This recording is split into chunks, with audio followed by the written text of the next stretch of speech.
नमस्कार दोस्तों। जैसा कि आप सब लोग जानते हो, हमारी हिस्ट्री बहुत ही रहस्यमय है। तो इसी हिस्ट्री के एक रहस्यमय टॉपिक पे आज हम बात करने वाले हैं। एक ऐसा रहस्यमय टॉपिक जो आप लोगों को ये सोचने पे मजबूर कर देगा कि क्या डांस जैसी एक खूबसूरत कला को किसी महामारी से जोड़ा जा सकता है? क्या डांस जैसी एक खूबसूरत कला के कारण किसी की मौत हो सकती है? जी हाँ दोस्तों, आज हम एक ऐसे ही डांस के बारे में बात करने वाले हैं, एक ऐसे ही रहस्य के बारे में बात करने वाले हैं। जी, हम बात कर रहे हैं 1518 की द डांसिंग प्लेग की। एक ऐसी महामारी जिसके कारण कई लोगों की मौत हुई थी। एक ऐसी महामारी जो 13 से 17 सेंचुरी के बीच में यूरोप के कई हिस्सों में फैली थी और इसने बहुत भौकाल मचाया था। जी दोस्तों, हम एक छोटे से पहलू पे बात करने वाले हैं कि क्या था, क्यों था, कैसे था, इसके थोड़ा तह तक जाने की कोशिश करेंगे। बात हो रही है आज के फ्रांस के बारे में। उस टाइम पे स्टारबल्स एजार कहा जाता था। जुलाई मंथ की बात है, गर्मियों का मौसम है। तो उस टाइम पे एक महिला जिनके साथ ये घटना घटी थी, वो मार्केट के लिए निकलती है अपने घर से ब्रेड खरीदने के लिए। जो महिला रास्ते से ब्रेड खरीद के घर की तरफ लौट रही होती है, तो बीच रास्ते में वो डांस करना शुरू कर देती है। उनको डांस करता देख लोग सोचते हैं कि शायद महिला बहुत खुश है, तो अपने इमोशन व्यक्त करने के लिए वो डांस कर रही है। तो वो उनके साथ में डांस करना शुरू कर देते हैं, उनका साथ देना शुरू कर देते हैं, उनकी खुशी में शामिल होने लगते हैं। बट वो लोग तब चौंकने लगते हैं जब वो महिला रुकती ही नहीं है। 1 घंटा, 2 घंटा, 3 घंटे, 4 घंटे बीत जाते हैं, पर वो महिला रुकती नहीं। वो महिला के पैरों से खून निकलने लगता है, उनकी आंखों से आंसू आ रहे होते हैं, पर वो रुकती नहीं। लोगों को समझ तो आ जाता है कि कुछ तो हुआ है, कुछ तो है, कि महिला अपनी खुशी से नहीं बल्कि कुछ बाहरी ताकत के कारण से ये डांस कर रही है। मतलब वो अपने बस में नहीं है। ऐसा देख कई लोग कई कई बातें करने लगते हैं। कोई बोलने लगता है कि शायद इन पे कोई भूत प्रेत का साया है, कोई डेमन ने इनके ऊपर बस करके रखा है, इनको एग्जॉर्सिज्म की जरूरत है। एग्जॉर्सिज्म तो बहुत ही फेमस है, कई मूवीज में आ चुका है। तो कहीं प्रीस्ट को बुलाया जाता है, तंत्र विद्या कराई जाती है, कोई फर्क नहीं पड़ता। देखते ही देखते उनको कई लोग ज्वाइन कर लेते हैं। वो लोग भी इसी महामारी के हिस्सा बन जाते हैं।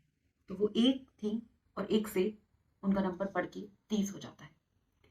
जब ये बात वहां की गवर्नमेंट तक पहुंचती है, तो गवर्नमेंट उस चीज को रोकने के लिए समझने की कोशिश करती है कि ये हुआ क्या है।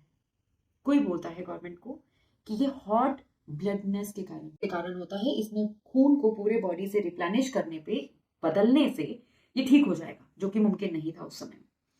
तो फिर दूसरे किसी ने इस पे सजेशन दिया कि इनको पूरा एग्जॉस्ट कराया जाए। एग्जॉस्ट इन सेंस उनकी पूरी एनर्जी को यूटिलाइज करवा दिया जाए, इनको डांस करवाया जाए, इतना डांस करें कि लोग थक जाएं और नॉर्मल हो जाए।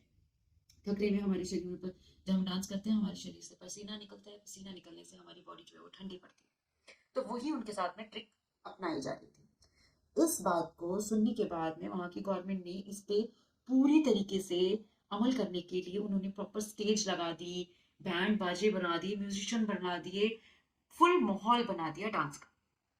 बट दोस्तों, इसका विपरीत असर हो जाता है। जहां वो 1 से 30 हुआ था, वहां से वो 30 से 400 की संख्या बढ़ जाती है। बड़े बड़े साइंटिस्ट को बुलाया जाता है, डॉक्टर्स को बुलाया जाता है, उनसे पूछा जाता है, उनको अध्ययन करने के लिए कहा जाता है कि ये क्या है। कोई बोलता है कि ये आर्गट फंगस के कारण है। आर्गट फंगस दोस्तों एक ऐसी फंगस है जो कि ब्रेड पे लगती है, एंड दिस इज पॉइजनस। ये फंगस जो होती है वो पॉइजनस होती है। ये एलएसडी की तरह काम करती है और इसके ओवरडोज से इंसान मर सकता है। तो कईयों का कहना था कि ये आर्गट फंगस के कारण हो गया है।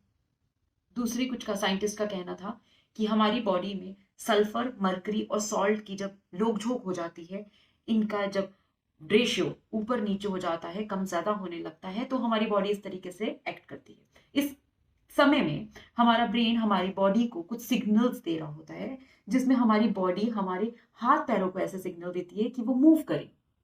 सामने वाले को देखने में लगेगा कि हम डांस कर रहे हैं, लेकिन जिस पे बीत रही है वही जानता है कि उस पे क्या हो रहा है। तो दोस्तों बहुत ही गंभीर स्थिति थी, बहुत ही खतरनाक स्थिति थी, बहुत ही खतरनाक माहौल था, बहुत ही गंभीर माहौल था। जिन लोगों पे बीत रहा था वो तो घबरा रहे थे, वो तो तड़प ही रहे थे, लेकिन जो लोग वहां पे खड़े थे वो उनसे ज्यादा घबरा रहे थे कि ये हो क्या रहा है, कि अब व्हाट नेक्स्ट, अब क्या होने वाला है। हम लोग जो महसूस भी नहीं कर सकते, जो इमेजिन भी नहीं कर सकते, वो लोग उस दौर से गुजर।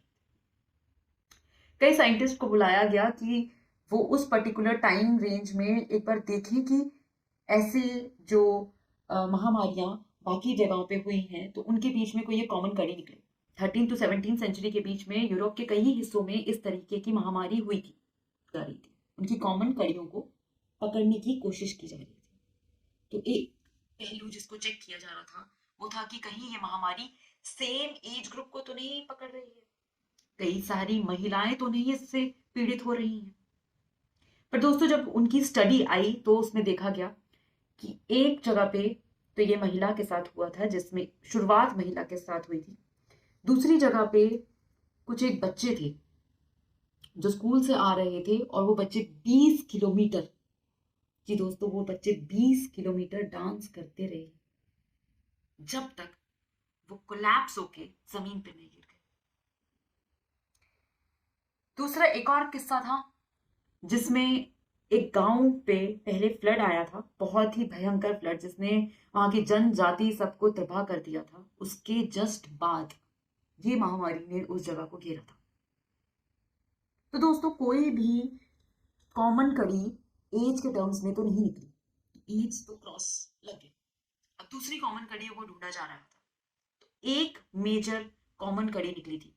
एक साइंटिस्ट थे जॉन वॉलर, उन्होंने भी अपने आर्टिकल्स में, अपने थीसिस में ये क्लियरली मेंशन किया था कि जहां जहां पर स्ट्रेस की सिचुएशन बन रही है, जस्ट उसके बाद में ये महामारी बहुत ही हाई रेंज पे पनप रही है। तो दोस्तों जो एक कॉमन कड़ी निकली अभी तक की इन सब में वो यही थी कि ये सारे लोग किसी ना किसी मानसिक तनाव से गुजर रहे थे। जो स्टूडेंट्स थे वो देखा गया कि उन पर्टिकुलर स्कूल्स के बच्चे थे वो जो कि बहुत ही स्ट्रिक्ट स्कूल थे, और ये वो ग्रुप था जिसके साथ में उस दिन कुछ डांट फटकार हुई थी। जो फीमेल्स को साथ में ये हुआ था वो थे जिनके साथ में कोई डोमेस्टिक वायलेंस हो रहा हो, जिनके साथ में कोई फाइनेंशियल इश्यूज हो रहे हो। जो गांव था जिसके लोगों महामारी आई थी वो सारे एक मेजर इशू से गुजरे थे जिसका नाम था फ्लड, यानी फाइनेंशियल क्राइसिस। तो दोस्तों सभी इन इवेंट्स का एक कॉमन पहलू निकल रहा था जिसका नाम है मानसिक। तो दोस्तों ये मिस्ट्री तो अनसॉल्व्ड है अभी तक, तब भी अनसॉल्व थी, अभी भी अनसॉल्व्ड है, और मल्टीपल थ्योरीज मल्टीपल चीजों को स्टेट करती हैं।